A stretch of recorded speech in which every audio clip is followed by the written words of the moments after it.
up, everybody? Scuffy here, and I'm just chilling. It's midnight. It's not really midnight. It's 30 minutes till in my time zone, but for you guys, it's spoiler time. I'm not gonna waste your time. You can tell by the background. You know what I'm talking about. You know what I'm hyping. Spoilers for the Night Lords. And guess what? You should already know that the Night Lords just got patched. And if you thought that patch was interesting, whether you liked it or not, and if you didn't like it, you might want to relook at the patch and actually play the Night Lords, because between that and the stuff that they're getting here today, you might like what you see. I like what I see here. I like what I see. I'm just going to say that. I'm going to say it now. But I'm going to get out of the way. Let's do it. Let's get into spoilers. Let's do this shit. Right? Come on. Get down with me. Get spooky. Kicking it off with Derek's squad. That's right. Threak squad. Like Shrek? Now you have Threak. He's a 4-3. Terror. Flank. He's not unstoppable, but a 4-3 with terror on the flanking, that's actually really good. Anybody who's had, first strike flankers can attest to that, or sneak attack on the rally. And this is a 4, but it's got 3 health, so it's actually a little bit better than scimitar jet bikes as a flanker. That's really good. This takes care of a lot of things. It takes care of a lot of 3 attack troops. And if you increase the health increase the attack with this with something like Valkyrian or any other upgrade, even neutral cards in hand, the Selenar Citadel, for instance, played before this thing drops, this guy could become a 5-4 with terror and flank. So this is really nice. This is a common. You should know that. I'm not saying that it's not like a big revelation. Like, it's clearly a common, but that's pretty good. The 4-3 flank that the Space Wolves had was a rare. So, by comparison, right? Now here's something that's a little bit more interesting. Of Shades to Come, Borrowed Power. I love the artwork here. This is actually Skravok with his demon sword, which is a really interesting story. A lot of people don't like the painted count. I personally, I think the painted count is one of the few Night Lord characters that I identify and I enjoy. His little rise to power, although he's not a good guy. He's not a good guy. Anyways, your ruler gains +1/+0 and Relentless receives 1 damage.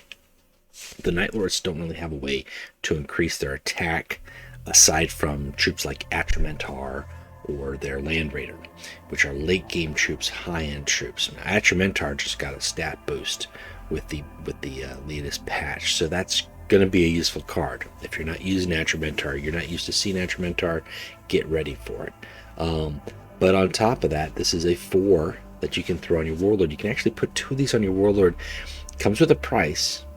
You take damage at the start of your turn. I like the fact that this is a Relentless. This is one of those few examples where Relentless is actually smart, because if this was Resolution, you'd kill yourself faster.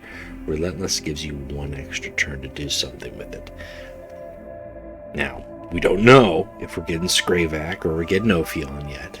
I think we're going to have to play in events for those. So if we get Skravok, this could be both very powerful for him as well as very lethal for him. But this is also really nice for Kurz, who wants to get his attack higher before or without playing Apotheosis. He has some other options here. Anybody who has faced Apotheosis Kurz, imagine if he throws down Borrowed Power and then with that extra 6 energy plays another card or 2 instead of just the Apotheosis. He may take 1 extra damage, but you've seen what that combo can already do. So there you go. That's card number 2. Card number 3. Now, before I do card number 3, I'm not trying to draw it out for dramatic effect. I'm not really one for hyperbole. I don't like to exaggerate. I don't hype things up. I got the mission.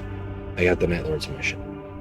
The mission reward, I think, from everything that we've seen so far, is one of the most powerful mission rewards, period.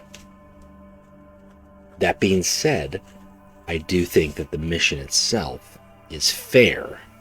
Keep that in mind. It's fair. Lords of the Night. Lords of the Night, destroy an enemy troop triggering terror 6 times. Now that's really important to note here because we have seen with some missions so far that are contingent upon your opponent, that those are harder to accomplish. You know, having a troop survive. This is one where you have to kill your enemy troops. If your opponent doesn't play enemy troops, then you're not going to be able to accomplish this mission. Right? So if you're facing a solo warlord, an Angron, or a Khan, pick somebody else, any Custodes warlord that likes to throw down very few troops, you're not going to get this mission off. It's just not going to happen. They're not going to give you what you need to destroy things. That happens. That happens. However, for anybody else who doesn't, who plays troops, the terror, as well as the rework with a lot of the flanking and the terror and the stealth and the terror that the Night Lords have gotten here, it's going to make this very easy. All you have to do is kill 6 troops with flanking and terror. That's pretty easy. It's also notice here that just destroy an enemy troop triggering terror 6 times. So if you find a way, or if there's a warlord who has terror, you can actually use that ability and destroy troops faster. You don't have to rely on just your terror troops. Now you might say, well, how's that supposed to be? Well, you've got Skravok who has terror. You could get Hellrider from Crucial Choice, or Kaiser Lane. You know, there's ways, and we now have ways to increase the attack of your warlord with borrowed power. So that makes them possibly able to take down 3 attack, 4 attack troops, depending on how well you stack that. So that's that. It's fair for what you get. If you can't play it, you can't play it. Then what you get isn't really going to tie into anything, but the reward ties into using this. Your warlord gains terror because he didn't have it before, and enemies have -2/-0 during your turn. I think that's the most powerful, and I could be wrong. You know, it's all opinion. It's all opinion. So if you have a different opinion, go for it. But you tell me that isn't powerful, especially given the faction and given the way that works. Look at that happy. Look at Happy Kurz. Look at Happy Kurz. He's so happy. He's toasting. He's the toast of the town. King of Terrors. I love the artwork here. I love this card. I want to use it. Now, games that I can't use it, guess what? There's no troops. The only thing I'm making -2 is my opponent's warlord. And there are actually better cards now for the Night Lords that you can do that without having to execute the mission. But if your opponent is playing troops, everything they throw down is -2/-0. And if that means it's a 2 attack troop, it's not going to be doing anything. If it's a Jaeger, they can ping you for 1. You've got Rule of Fear. That's on your turn. That's on your turn, so you can actually attack them with these. On your opponent's turn, you have to figure something else out. But, that's what Frontline's for. That's what Can't Attack is for. That's what Stealth is for. This lets you attack with terror as well as attack without terror and take less damage. So I think this is probably one of the most powerful mission rewards to date. I haven't seen anything else for the other 5 factions coming out in this wave here. You know what? I'd like to be wrong. I'd like to be wrong here. But, like I said, I do think that it is fair, given that you've got to... Your opponent has got to let you kill troops with terror. You've got to have the terror. You've got to be able to kill them. So to get a reward that strong, that basically is going to double down on what you're already punishing your opponent for, then I think that's a fair price. I love the artwork here. I like these cards. I hope you guys do too. That's spoilers on. I'm going to get to bed and have dreams of murder and mayhem. I don't normally have dreams of murder and mayhem, but tonight I'm going to.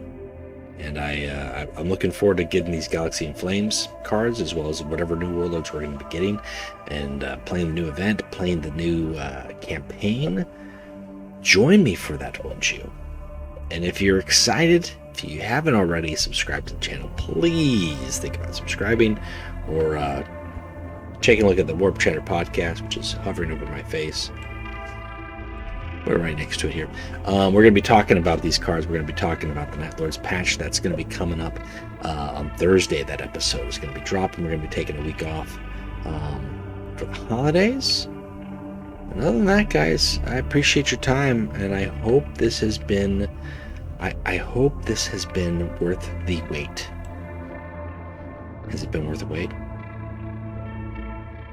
You tell me. Show me your terror. That's it, guys. Have a good night.